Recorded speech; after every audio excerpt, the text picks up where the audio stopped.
Happy Monday, everybody, and welcome back to Brown Bag Bets, powered by BETSPERTS, who are your daily dose of quick hit handicapping and sports betting picks. Back from a long holiday weekend, we got producer Dan back. We're back at OBS Ninja with all our pretty graphics. Joining me, as always, Mr. Andy Molitor. How was the Thanksgiving, Andy? Did you have a good time? Yeah, a little more driving than I care for, but as is tradition, my wife does the driving. I do the sitting on my phone and keeping up with sports. So God bless her. God bless her heart for that. And yes, I ate too much. Had a pretty rough weigh in this morning. Probably gonna have to go hit the old treadmill today, but we were gifted some leftovers. And not only that, I mentioned this before, we did a Christmas with the in-laws because they're just not all able to get back together for Christmas. They're so spread out. They said, fuck it, let's do Christmas on Thanksgiving. The kids were overjoyed. Everybody got some presents. Everybody That's was great. happy except Andy, whose daughter, who does not play guitar, got a guitar from her grandparents. So it is just So now Andy has to noise. find a guitar teacher. It is just noise. Yes, as I mentioned to At somebody. least it wasn't drums. Oh yeah, we've been through that too. We will be looking for a guitar teacher who teaches outside of the home because I will not have that racket in my house. But yes, fun weekend of football. I was sad by a couple of my bets. I was rewarded probably unjustly by a couple of late scores. I really thought the Vikings let me down. The team totals continue to rock. Good job, Jaguars underbetters. Last night stunk out loud. I'm sad that I ended up watching most of it. I had some, luckily, to keep the excitement level high, I had some laundry to put away while I watched the game to kind of take it from here up to here. But yeah, that game stunk. I'm not sure what we're gonna get tonight. We'll get into that a little later. I think we'll probably just start with the hardwood. And today will be the first day that we do both the professional and amateur levels with some picks as college hoops is underway and I'm ready to rock. So we'll start with NBA though. Alex, let's start the week strong. Indeed, it's been a pretty solid NBA season so far. We'll see if we can keep things chugging along here, and we're gonna. I know this may not be the most attractive bet in the world, but 2 days of rest here. The team itself has really been playing much better the last couple games. It's hard to attribute the value to things like players, conferences, and locker room kind of scuffles about people needing to be more serious and trying harder and who knows if what Devin Vassell meant anything or any of those kind of guys here, but we've seen a much better Spurs team these last 3 or 4 games.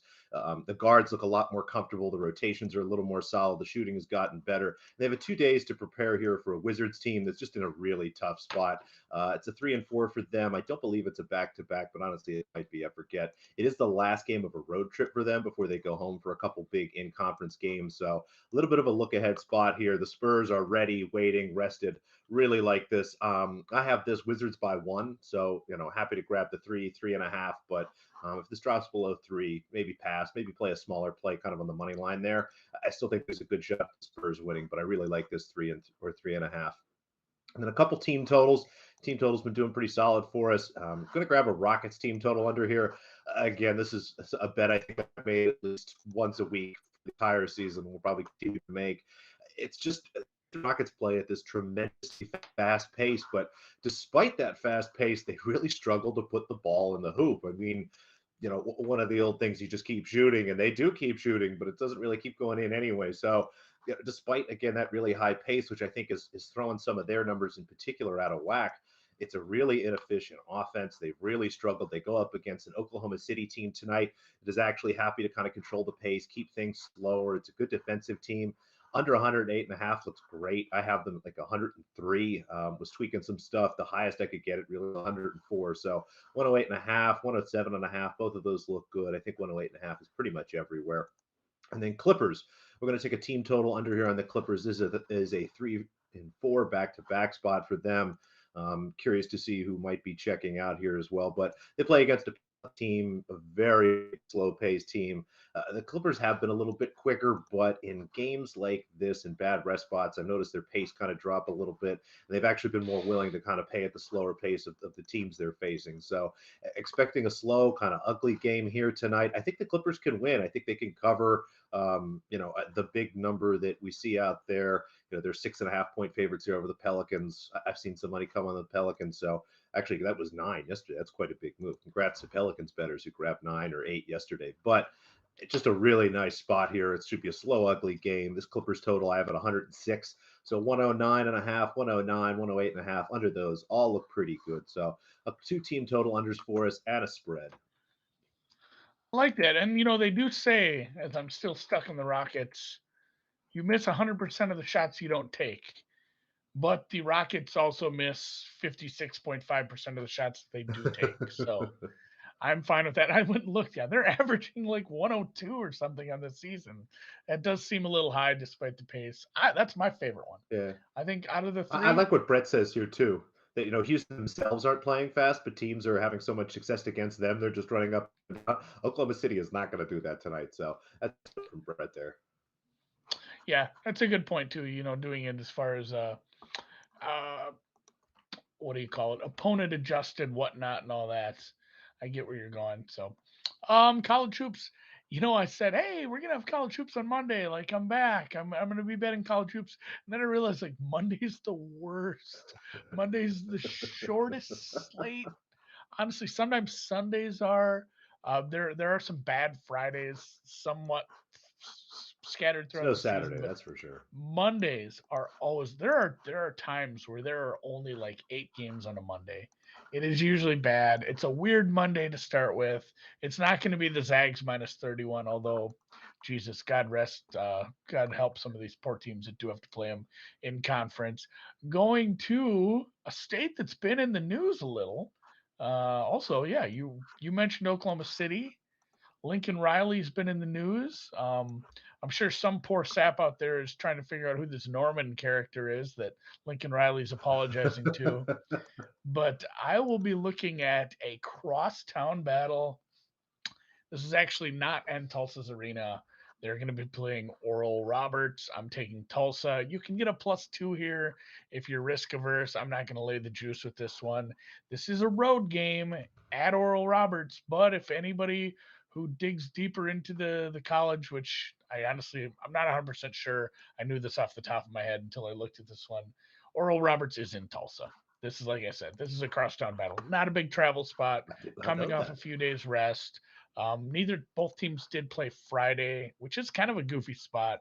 And obviously, we joked about Stafford having to play every Thanksgiving for a decade, but playing these Friday games during the Thanksgiving break can't be all that fun either. So, Tulsa, I have them playing against a much, much worse defense than Oral Roberts. Oral Roberts, bit of a weird team so far for me. I loved them cashing those tournament money lines for us early on, but they had a game against Colorado State, who is a top 50 team, where they gave up 109, and yet they hung with Oklahoma State, took them to overtime. So they did play an overtime game on Friday. Their defense does stink out loud, and just a lot of the metrics I use during the season have Tulsa being a probably 2 to 3 point favorite here. So little value on the money line here. And as much as I do love my guy Max, who did return. I actually had to double check that too. I'm like, I thought he went to the draft. He was undrafted. Anyone remember Max Abmas from the cute little run they had in the tournament last year? He is back. He played 45 minutes on Friday. Granted, he got the weekend to rest, but that is a lot of minutes, and he is pretty much their he's their everything. He is their everything. So Tulsa, you know what the old mascot is here, Noops? The Golden Wave. Are they like the Golden Hurricanes or something like that?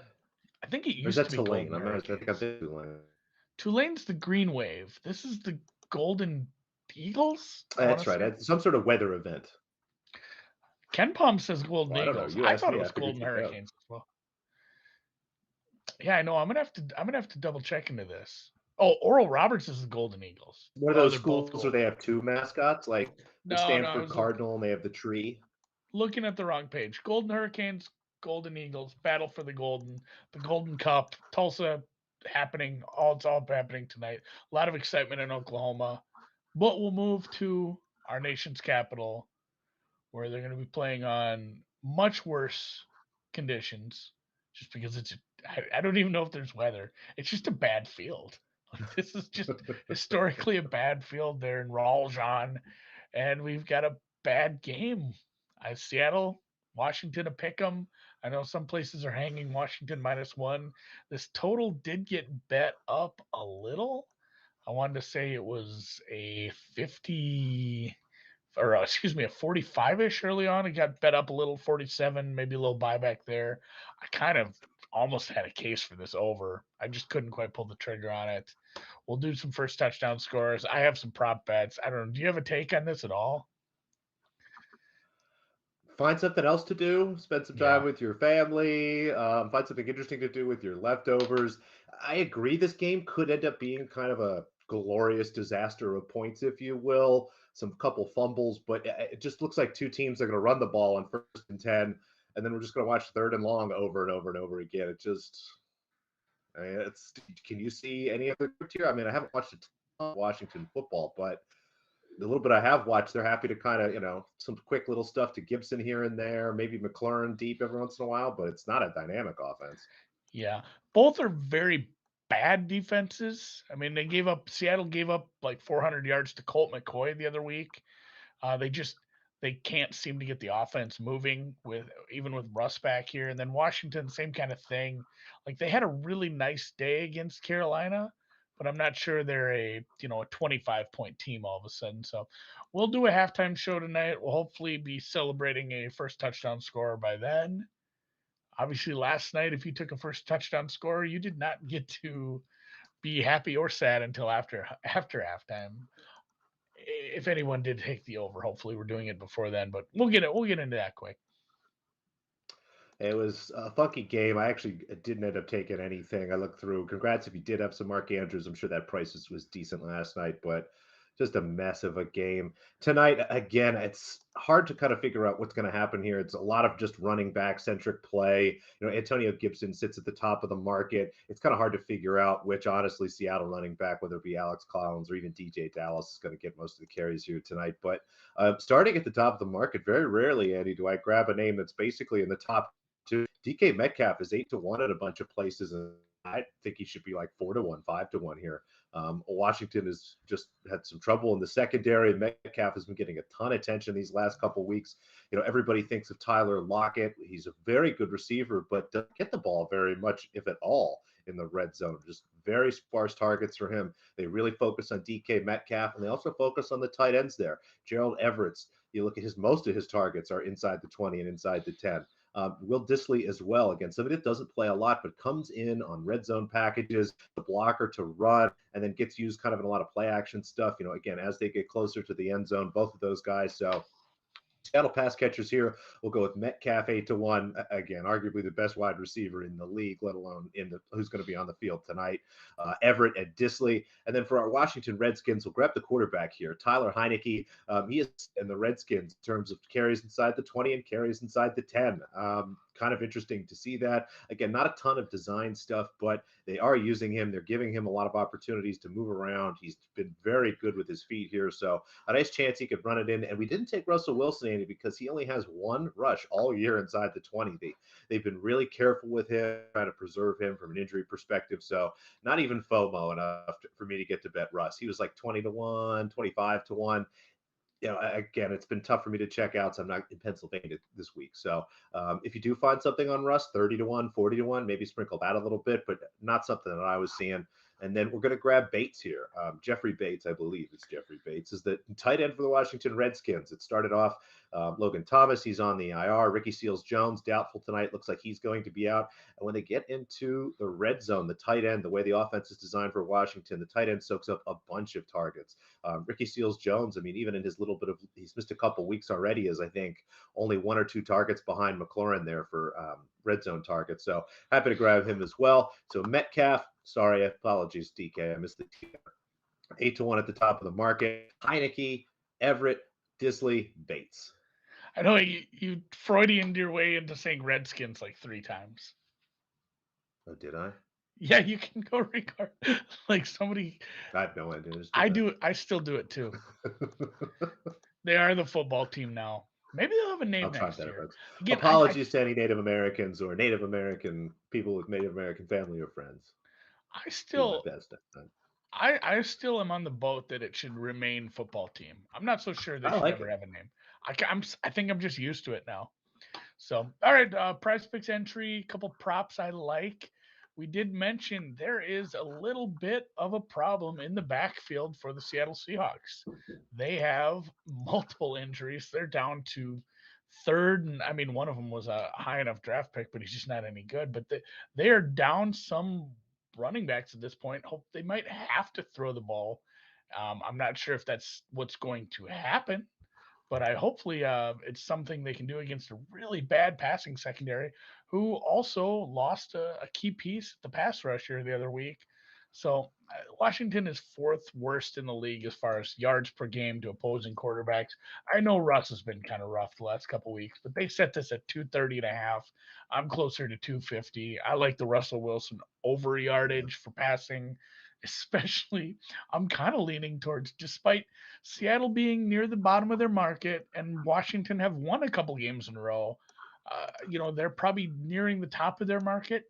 I still think there's a decent chance we see Washington leading portions of this game where Russ is forced to throw the ball. And it's definitely a defense they can do it against. So looking for Russell over 230 passing yards. And really, like, even despite I mentioned it's a bad field, they're on the road. I'm not as worried about the Yeah. whole West Coast team on an East Coast when it's a Monday night game. They've had extra time to travel. It's not 10 a.m. their time. So not really worried about the travel spotters here. So the other one will be Antonio Gibson. You mentioned a couple times over 2 receptions. Guy didn't get a target last week, and I'm still going to the well on him here. Seattle is ranked dead last in the league for opposing running back receptions per game. I honestly think McKissick can get his, and Gibson still gets what he needs. So Gibson is only 2 here. McKissick does lead the team in targets, but with the snap counts being a little favored towards Gibson, I still think he's going to get plenty of targets. He gets enough targets to reach this. And McKissick's prop was 3.5. Gibson's was only 2. I think this pushes quite a bit, but I have him over 3 receptions in my projections on this one. So a couple of Like overs that. because that's where I live my life on props. I just every time I take it under, that guy goes and has the game of the year. Otherwise, just as a 3-time power play. So looking to get 3 times of my money on this. If you want to join in, you can use promo code BBB. Get 100% instant deposit match up to $100. I'll probably write this up later on. And with that, call it a Monday, I guess. Back from I thought we were pretty good for. Easy We took squeezy. 4 days off and just bounced back like riding a bike. No big deal, easy squeezy, and then Nothing to it. WinBet. Don't forget WinBet. Sign up. You can get yourself a.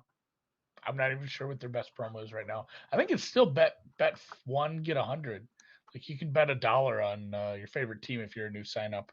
We will have some promo links at Brown Bag Bets on Twitter. For Alex, for me, for producer Dan, we'll catch you tomorrow.